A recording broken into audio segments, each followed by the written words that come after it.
All right, guys, I'm going to go through this quickly. Probably way faster than I would in class. But this is going to be fast anyway. It's a short lesson because it's really designed just to get you kind of prepped so you have time to work on this homework assignment in class with Mr. Snyder available to help you. So we got 4 questions on there which go together. First one is, what does x to the 2/3 mean? I don't expect you to know that yet.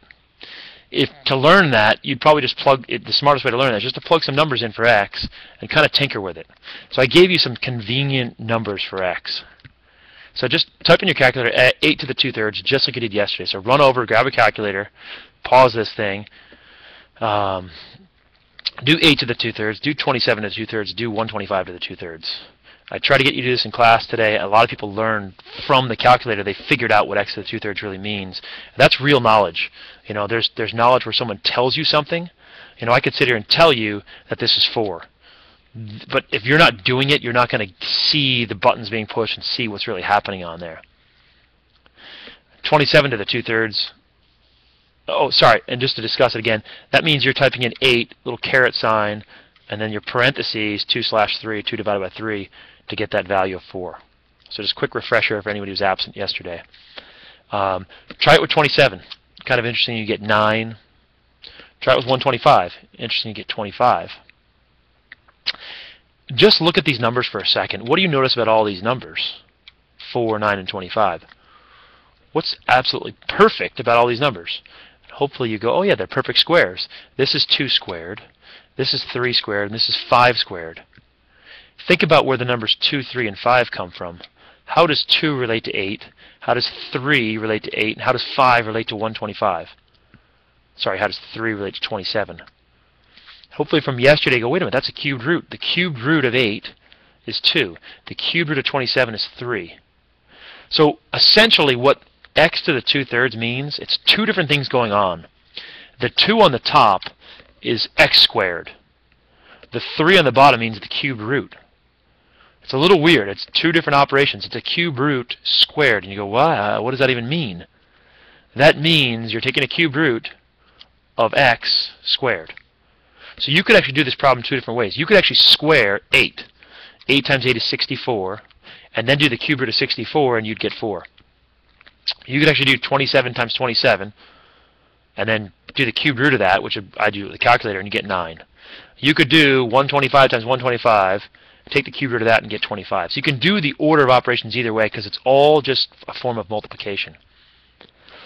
So try the same thing with x to the 3/4. Do 81 to the 3/4. And you kind of have an idea of it now. You might know, well, I'm going to take 81, take the 4th root of that.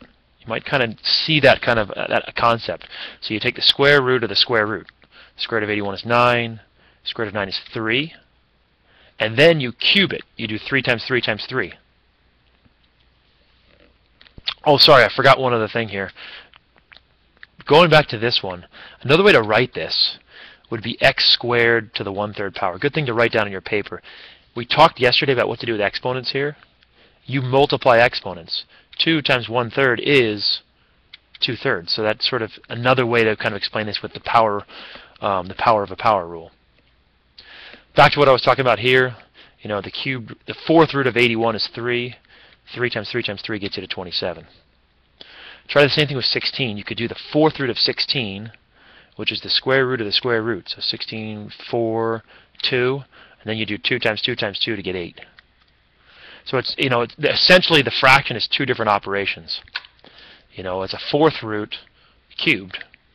So you could write it as x cubed to the 4th root, or you could write it x to the 3rd power. And how would you write this as an exponent? That's something you should be pretty good at by now. Square root would be 1/2, a cubed root would be 1/3, a 4th root would be 1/4. Got it. So go for it. I'll just throw a couple examples at you. This is a very good time to pause. And this could take you 5 minutes. You work with somebody else, you try to tinker through these things. 121 to the 1/2 from yesterday, you probably know is 11. I'm going to blast through these. You're welcome to copy these down and learn nothing, but it probably would benefit you to kind of take your own time, work at your own pace here. Negative 343 to the 1/3, just like yesterday's, would be negative 7. And again, that's a situation where the negative actually does work, because a negative times a negative times a negative keeps it negative up here. 625 to the 1/4 is, of course, just 5. 10,000 to the 1/4 is 10 times 10 times 10 times 10. It's 4 zeros on there. This is almost the same problem. I put these next to each other for a reason. You might go, well, this has got to be 3 times more. No, it's actually like an exponent 3 times more. So it's the same thing. You take the 4th root of this and get down to 10, and then you cube that. 10 times 10 times 10 means you got 3 zeros on there. Then you get some weird ones here. 32 to the 5th root, and then you square that. That's probably the order you do this in. So what is 32 to the 5th root? And you probably go, oh, it's 2. And then once you get 2, you square the 2. 2 times 2 is 4. All right, the last 3 with fractions on here, you got to do it with basically 2 numbers. The 2 on the bottom means you take a square root. The 3 up top means you cube it. So the square root of 25 is 5. And then you do 5 times 5 times 5. So you get 125 on the bottom. The square root of 16 is 4. And then 4 times 4 times 4 is 64. Hopefully that makes sense. If that didn't, maybe you see this one, you pause and try the last 2 on your own. Square root of 9 is 3. Cube the 3 and you get 27. Square root of 49 is 7. Cube that and you get 343. And then probably a simple one at the end here. Square root of 4 is 2. 2 times 2 times 2 times 2, from up here, is 32. And of course the 1 to pretty much any power is just 1 on there. And then I got 2 sort of algebraic ones here. Try these 2 out. Again, good time to pause and try these on your own. From yesterday we kind of reviewed, what do you do with exponents here? Well, you multiply them. So you'd get w to the 6/4 power. And of course 6/4 reduces to 3/2. So I'm going straight to that. You could go 6/4 and go, wait, that reduces. You could cross cancel here. I don't care how you get 3/2. As long as you know that's 3/2. And then the second rule we talked about yesterday, if this was just like w to the 3rd times w to the 1st, you'd add the exponents. Same thing here. What's 3/2 plus 1/2? What's 1.5 plus 1/2? And you go, oh, it's just 2. So it's just w squared. So messy, messy, messy, and it's a nice little simplification at the end here.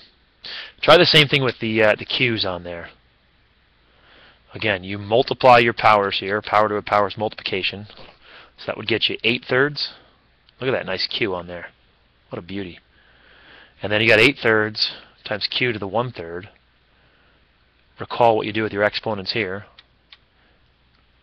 Well, you add them. So that's 8 plus 1 is 9/3. And of course you all know that 9/3 simplifies to just plain old 3. So nice little problems on there. When you flip the page over, you've got some review problems. So again, a good time to pause. I'm going to do this in part 2. Try these 2 on your own. If you want to do the whole back page on your own, you can do it that way as well.